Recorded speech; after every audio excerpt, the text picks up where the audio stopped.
Hello students, myself Manish Bhargav. मैं शासकीय model high secondary school Palera, जिला टीकमगढ़ में पदस्थ हूँ। आज मैं आपके सामने फिजिक्स के वीडियो लेके आया हूँ। आपको वीडियो पसंद आए तो उन्हें लाइक करें और कमेंट करें। आपको जो भी डाउट हो तो आप कमेंट करके बात कर सकते हैं और चैनल को सब्सक्राइब अवश्य करें। डियर स्टूडेंट्स, आज हम स्थिर विद्युत के अंतर्गत विद्युत आवेश का क्वांटीकरण पढ़ेंगे।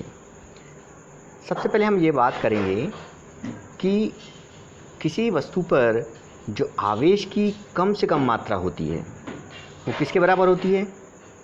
एक इलेक्ट्रॉन या फिर एक प्रोटॉन के आवेश के बराबर। एक इलेक्ट्रॉन पर कितना आवेश होता है? 1.6 इंटू 10⁻⁻19 कूलाम। एक इलेक्ट्रॉन पर जितना ऋणावेश होता है, प्रोटॉन पर उतना ही धनावेश होता है। एक इलेक्ट्रॉन पर आवेश को -e से प्रदर्शित करते हैं और प्रोटॉन पर जो आवेश होता है उसे +e से प्रदर्शित करते हैं। जब आवेश के क्वांटीकरण की बात आई, तब आवेश के क्वांटीकरण की बात जो आई है उसमें ये कहा गया कि प्रत्येक आवेशित पदार्थ पर आवेश की जो मात्रा होती है वो एक इलेक्ट्रॉन पर आवेश की मात्रा का पूर्ण गुणज होती है, इंटीजर मल्टीपल होती है। इंटीजर मल्टीपल का मतलब इंटीजर 1, 2, 3, 4। इसका तात्पर्य ये हुआ कि यदि हम इलेक्ट्रॉन पर आवेश को E से प्रदर्शित करें,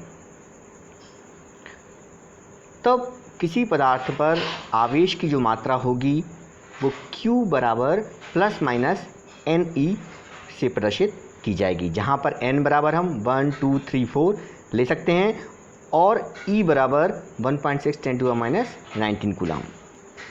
इसका तात्पर्य ये हुआ कि किसी भी आवेशित पदार्थ पर जो आवेश की मात्रा होगी वो आवेश की मात्रा कितनी होगी? या तो E कम से कम E हो सकती है, या 2E, 3E, 4E, 5E और इसी प्रकार हम आगे बढ़ सकते हैं। अर्थात इस पर आवेशित पदार्थ पर जो आवेश की मात्रा होगी वो ऐसा नहीं लिख सकते हम उसको कि 1/2E, 3/2E, 5/2E, इस प्रकार वो नहीं हो सकता है। तात्पर्य यह है कि हम आवेश को, विद्युत आवेश को विभाजित नहीं कर सकते हैं। इसे ही हम आवेश का क्वांटीकरण कहते हैं। अब हम आगे देखते हैं कूलाम का नियम। विद्युत बल का कूलाम का नियम। सबसे पहले कूलाम के नियम से बात करेंगे तो उससे पहले हम ये देखें कि बिंदु आवेश क्या होता है।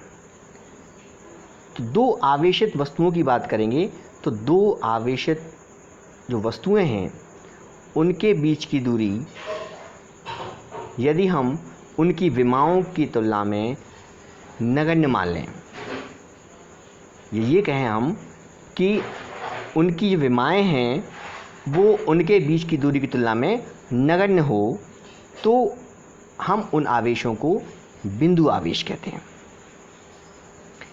इस पर आधारित कूलाम ने विद्युत बल का कूलाम का व्युत्क्रमण नियम दिया और उन्होंने बताया कि यदि दो आवेश Q1 और Q2 हैं, और आवेश कैसे हैं? बिंदु आवेश, और उनके बीच की दूरी r मान ली उन्होंने, तब उन्होंने ये बताया कि यदि Q1 Q2 परिमाण के दो बिंदु आवेश एक दूसरे से r दूरी पर स्थित हों तो उनके बीच जो बल लगेगा, आकर्षण बल या प्रतिकर्षण बल, आकर्षण बल कब लगेगा? जब दोनों आवेश विपरीत प्रकृति के होंगे, और प्रतिकर्षण बल कब लगेगा? जब दोनों आवेश समान प्रकृति के होंगे। तब इस स्थिति में उन्होंने बताया कि उस दोनों आवेशों के बीच लगने वाला बल जो है वो आवेशों के परिमाणों के गुणनफल के समानुपाती और उनके बीच की दूरी के वर्ग के व्युत्क्रमानुपाती होता है। अर्थात F समानुपाती Q1 Q2 तथा F समानुपाती 1/r²। दोनों को जब हम मिला देंगे, मिलाकर लिखेंगे तो क्या लिखेंगे, F प्रोपोर्शनल या F समानुपाती Q1 Q2/r²। जब समानुपाती के चिन्ह हटा के हम एक नीतांक जोड़ेंगे तो F = K Q1 Q2/r² दिया जाएगा, जहाँ K क्या होगा, एक समानुपाती नीतांक होगा। इसका मान दोनों आवेशों के बीच के माध्यम और मापन की पद्धति पर निर्भर करता है। आवेशों के बीच के माध्यम वायु है, निर्वात है या कोई अन्य माध्यम है, और मापन की पद्धति SI पद्धति है या CGS पद्धति। अब हम देखेंगे कि SI पद्धति और CGS पद्धति में क्या होगा।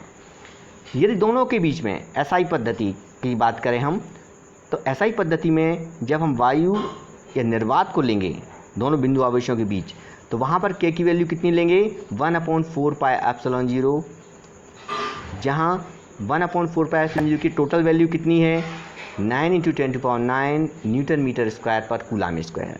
यहाँ ε0 4π नीतांक है। ε0 क्या है, ये वायु या निर्वात की निरपेक्ष विद्युतशीलता है, एब्सोल्यूट परमिटिविटी है। और इस एब्सोल्यूट परमिटिविटी ε0 का मान 8.854 × 10⁻12 कूलाम स्क्वायर प्रति न्यूटन मीटर स्क्वायर होता है। ये ध्यान रखना है आपको, ये 1 नंबर में आता है क्वेश्चन कि ε0 का मान 8.85 कितना होता है, ये ऑब्जेक्ट में आता है, तो इसको आपको याद रखना है। अब हम ये पूरा मान K का मान समीकरण 1 में रख देंगे तो F बराबर 1/4πε0 हो जाएगा Q1 Q2/r² न्यूटन, क्योंकि ऐसा ही सिस्टम में बल का मात्रक न्यूटन होता है। और F बराबर F = 9 × 10⁻9, ये 1/4πε0 की वैल्यू रखी हमने यहाँ पे। तो ये पूरा फॉर्मूला हो गया न्यूटन के द्वारा कूलाम का जो व्युत्क्रमण नियम है। अब हम दोनों आवेशों के बीच, वायु या निर्वात के बीच कोई अन्य माध्यम लें, तब इस स्थिति में 1/4πε0 × 1/K, यदि K परावैद्युतांक का कोई माध्यम है, यहाँ पे K को हम माध्यम का परावैद्युतांक कहते हैं। और इस स्थिति में जब हम वैल्यू रखेंगे तो हमें मिल जाएगा F = 1/4πε0 K Q1 Q2/r² या F = 9 × 10⁻9 1/K Q1 Q2/r²। यदि हम CGS पद्धति में बात करेंगे तो CGS पद्धति में हम वायु निर्वात हो तब K की वैल्यू हम 1 लेंगे तो F = हो जाएगा Q1 Q2/r² डाइन, क्योंकि CGS पद्धति में बल का मात्रक होता है डाइन।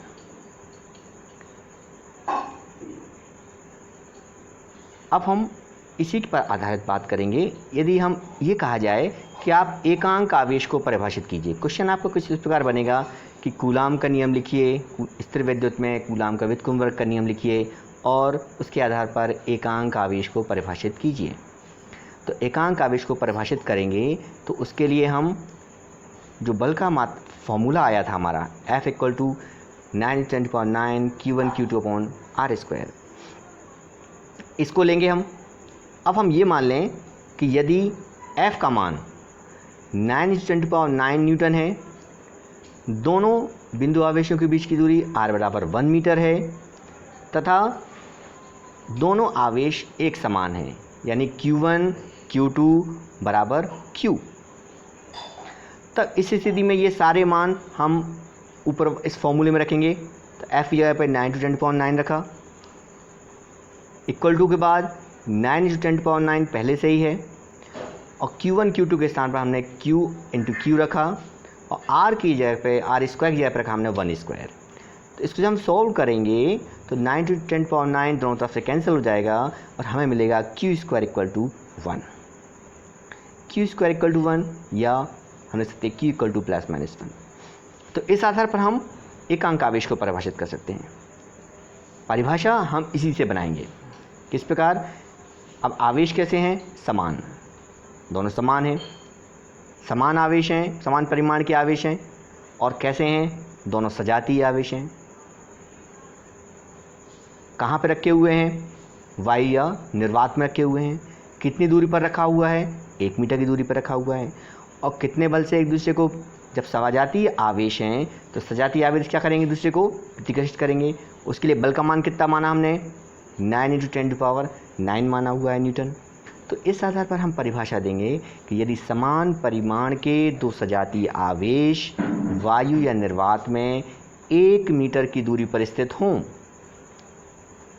और एक दूसरे को 9 × 10⁹ न्यूटन के बल से प्रतिकर्षित करें तो प्रत्येक आवेश एकांक आवेश कहलाता है।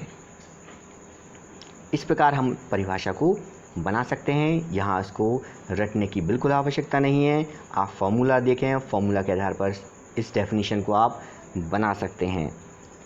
आवेश का जो मात्रक होता है उसको हम कूलाम से प्रदर्शित करते हैं।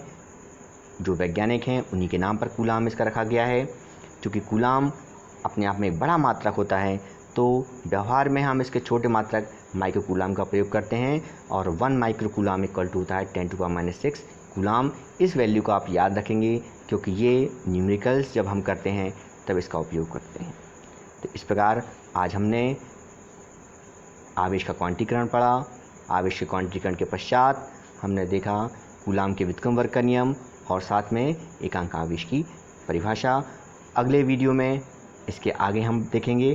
तब तक के लिए आप अगले वीडियो का इंतज़ार कीजिए। नमस्कार।